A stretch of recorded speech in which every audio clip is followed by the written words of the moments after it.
कमलेश्वर मंदिर की वो ऐतिहासिक कहानी। उत्तरकाशी जनपद की पुरोला घाटी में स्थित कमलेश्वर महादेव मंदिर केवल एक पूजा स्थल ही नहीं, बल्कि वीरता और आस्था का प्रतीक भी है। ये मंदिर अपनी प्राकृतिक सुंदरता और मान्यताओं के कारण दूर दूर तक प्रसिद्ध है।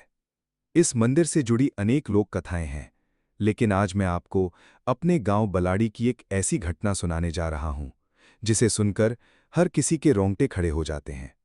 मैं मंजीत असवाल ग्राम बलाड़ी से हूं।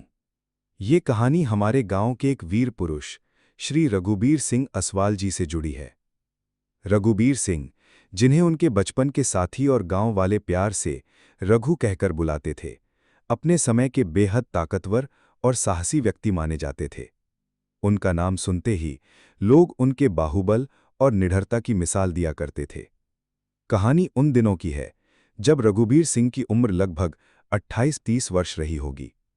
एक दिन गांव के कुछ साथी आपस में बात कर रहे थे कि कमलेश्वर महादेव में शिवरात्रि का मेला लगने वाला है। रघु को भी ये बात पता चली, तो उन्होंने तय किया कि वे भी इस बार अपने साथियों के साथ मेले में शामिल होंगे।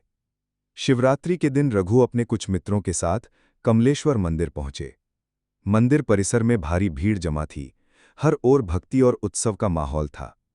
उसी दौरान घाटी के प्रसिद्ध थोकदार, जो उस समय अपनी संपत्ति और शक्ति के लिए प्रसिद्ध था, ने एक चुनौती रखी। उसने कहा कि जो कोई भी यहां बेल स्वरूप में विराजमान नंदी महाराज को अपने हाथों से उठाकर मंदिर के 7 परिक्रमा पूरी करेगा, उसे ये नंदी महाराज उसकी वीरता की निशानी के रूप में भेंट किया जाएगा। ये सुनते ही पूरे मेले में सनसनी फैल गई। कई युवाओं ने हिम्मत दिखाई, पर नंदी महाराज को हिला तक न सके। थोकदार का घमंड और बढ़ गया। सभा में खड़े होकर सबको ललकारते हुए कहा, क्या इस घाटी में कोई ऐसा पुरुष नहीं जो इस नंदी को उठा सके? ये सुनते ही रघु का खून खौल उठा। उनके साथ खड़े मित्रों ने भी उन्हें उकसाया। रघु ने थोकदार की चुनौती को स्वीकार करते हुए आगे कदम बढ़ाया। पूरा मेला अब स्तब्ध होकर ये दृश्य देखने लगा। रघु ने पूरे विश्वास और साहस के साथ नंदी महाराज को दोनों हाथों से उठाया। पल भर के लिए सबकी सांसें थम गईं। देखते ही देखते रघु ने नंदी को कंधे पर उठा लिया और मंदिर की परिक्रमा शुरू कर दी। पहली परिक्रमा, दूसरी परिक्रमा, भीड़ में तालियों की गूंज और जयकारे शुरू हो गए। रघु ने पूरे 7 चक्कर पूरे किए। चक्र पूर्ण होते ही थोकदार भी स्तब्ध रह गया। हार मानते हुए उसने नंदी महाराज रघु को सौंप दिया। रघु ने नंदी को उठाया और अपने गांव बलाड़ी के लिए निकल पड़े।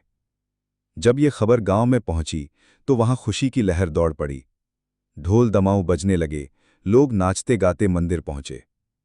रघु का गांव में भव्य स्वागत किया गया। पूरे गांव ने उनकी वीरता और साहस की सराहना की। आज भी नंदी महाराज हमारे गांव बलाड़ी में स्थित हैं और रघुबीर सिंह की ये वीरता की कथा पीढ़ी दर पीढ़ी सुनाई जाती है। ये कहानी न केवल बाहुबल की है, बल्कि ये भी सिखाती है कि सच्ची आस्था और हिम्मत से कोई भी असंभव कार्य संभव किया जा सकता है। हर महाशिवरात्रि को आज भी हमारे गांव में ये कथा सुनाई जाती है और नंदी महाराज के दर्शन से लोग खुद को धन्य समझते हैं।